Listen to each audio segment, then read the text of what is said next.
ഞങ്ങൾക്കല്ല കർത്താവേ, ഞങ്ങൾക്കല്ല, അങ്ങയുടെ കാരുണ്യത്തെയും വിശ്വസ്തതയും പ്രതി അങ്ങയുടെ നാമത്തിനാണ് മഹത്വം നൽകപ്പെടേണ്ടത്. 115 സങ്കീർത്തനത്തിൻ്റെ 1 തിരുലിഖിതത്തിൽ ദാവീദ് രാജാവ് പാടി പ്രാർത്ഥിക്കുന്ന ഒരു പ്രാർത്ഥനയാണിത്. ഇങ്ങനെ പ്രാർത്ഥിക്കുന്നതിലൂടെ ദാവീദ് ഇവിടെ എന്താണ് ഉദ്ദേശിക്കുന്നത്? ദാവീദ് എന്ത് സന്ദേശമാണ് ഇവിടെ ലോകത്തിന് അല്ലെങ്കിൽ ജനത്തിന് അല്ലെങ്കിൽ നമുക്ക് നൽകുന്നത്?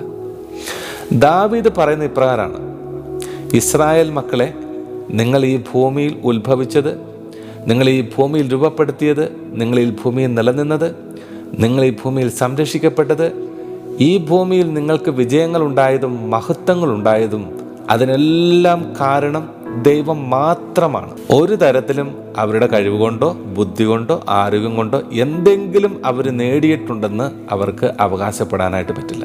1% പോലും സ്വന്തം കഴിവുകൊണ്ട് എന്തെങ്കിലും ഇസ്രായേൽ മക്കൾ നേടിയെന്ന് പറയാൻ പാടില്ല എന്ന് പറയാൻ വേണ്ടിയിട്ടാണ് അവിടെ 2 പ്രാവശ്യം ഞങ്ങൾക്കല്ല ഞങ്ങൾക്കല്ല എന്ന് ദാവീദ് പറയുന്നത്.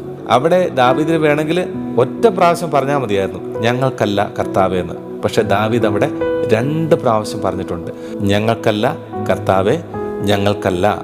ഡബിൾ നെഗേഷൻ എന്നാണ് ഇതിന് പറയുന്നത്. എന്ന് പറഞ്ഞു കഴിഞ്ഞാൽ ഒരു കാരണവശാലും മനുഷ്യർ ദൈവത്തിൻ്റെ മഹത്വത്തിൽ പങ്കുചേരാൻ പാടില്ല. മഹത്വം എപ്പോഴും കർത്താവിനുള്ളതാണ്. ഈ വചനത്തിലൂടെ എന്ത് സന്ദേശമാണ് കർത്താവ് നമുക്ക് തരുന്നതെന്നറിയാമോ? അതായത് ഇന്ന് ജീവിതത്തിൽ എന്തെങ്കിലും നമ്മൾ നേടിയെടുത്തിട്ടുണ്ടെങ്കിൽ, ഇന്ന് നമ്മുടെ ജീവിതത്തിൽ ഒരു നല്ല ജീവിതാവസ്ഥയിൽ നമ്മൾ ജീവിക്കുന്നുണ്ടെങ്കിൽ, നമ്മുടെ ജീവിതത്തിൽ നമ്മൾ എന്തെല്ലാം അനുഭവിക്കുന്നുണ്ടോ അതിൻ്റെ എല്ലാം കാരണക്കാരൻ കർത്താവാണ്. ഒരു തരി മഹത്വം പോലും നമ്മൾ എടുക്കാൻ പാടില്ല. മഹത്വം നമ്മൾ എടുക്കരുതെന്നല്ല അവിടെ കർത്താവ് ഉദ്ദേശിക്കുന്നത്. അതിനൊരു പ്രത്യേക അർത്ഥമുണ്ട്. മഹത്വം നമ്മൾ ഒരിക്കലും എടുക്കരുത്, ഒരു കാരണവശാലും എടുക്കരുത്.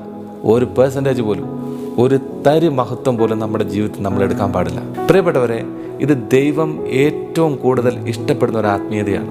മഹത്വം നമ്മളെടുക്കാതെ കർത്താവിന് കൊടുക്കുമ്പോൾ അവിടെ 2 പ്രധാനപ്പെട്ട കാര്യങ്ങളാണ് നടക്കുന്നത്. ഒന്ന്, മഹത്വത്തിൽ കർത്താവ് സന്തോഷിക്കുന്നു, കർത്താവ് ആനന്ദിക്കുന്നു.